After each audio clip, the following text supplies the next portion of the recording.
అదరగొట్టే కారం రంగు రుచి ఆచి కారం పొడి. తెలుగు చిత్ర పరిశ్రమలోని బడా నిర్మాతల్లో ఒకరు దిల్ రాజు. నిర్మాతగా మాత్రమే కాదు, పంపిణీదారునిగా కూడా దిల్ రాజు కింగ్ పిన్. నైజాం వంటి ఏరియాస్లో థియేటర్స్ను శాసించగల వ్యక్తి దిల్ రాజు. కానీ నిర్మాతగా దిల్ రాజు ఈ ఏడాది గట్టి ఎదురు దెబ్బతిన్నాడు. శంకర్ డైరెక్షన్లో వచ్చిన గేమ్ చేంజర్ భారీ నష్టాలు తెచ్చింది. సంక్రాంతికి వస్తున్న వంటి సెన్సేషనల్ హిట్ వచ్చినా కూడా గేమ్ చేంజర్ నష్టాలను భర్తీ చేయలేని పరిస్థితి. ఇక నితిన్తో చేసిన తమ్ముడు కూడా నష్టాలను తెచ్చింది. దాంతో సినిమాలకు కాస్త గ్యాప్ ఇచ్చారు దిల్ రాజు.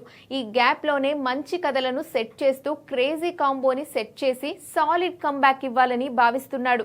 ఇప్పుడు లేటెస్ట్ గా వినిపిస్తున్న సమాచారం ప్రకారం బాలీవుడ్ కండల వీరుడు సల్మాన్ ఖాన్ తో సినిమా చేయబోతున్నాడు. ఆ సినిమా కోసం టాలీవుడ్ స్టార్ డైరెక్టర్ వంశీ పైడిపల్లి ఓ కథ రెడీ చేశారు. ఆ కథను సల్లుబాయికు వినిపించక అందుకు గ్రీన్ సిగ్నల్ కూడా ఇచ్చేశాడట. మిగిలిన విషయాలపై ప్రస్తుతం సల్మాన్ కు దిల్ రాజు కు మధ్య చర్చలు జరుగుతున్నాయట. అన్ని అనుకున్నట్లు జరిగితే ఈ ప్రాజెక్ట్ త్వరలోనే సెట్స్ పైకి వెళ్లే అవకాశం ఉంది. చివరగా తమిళ హీరో విజయ్ తో వారిసు సినిమా చేసి సూపర్ హిట్ ఇచ్చాడు వంశీ పైడిపల్లి. ఇప్పుడు సల్మాన్ తో సినిమా చేస్తుండడం ఆసక్తికరంగా మారింది. మరి సల్మాన్ తో వంశీ ఎలాంటి సినిమా చేస్తాడో చూడాలి.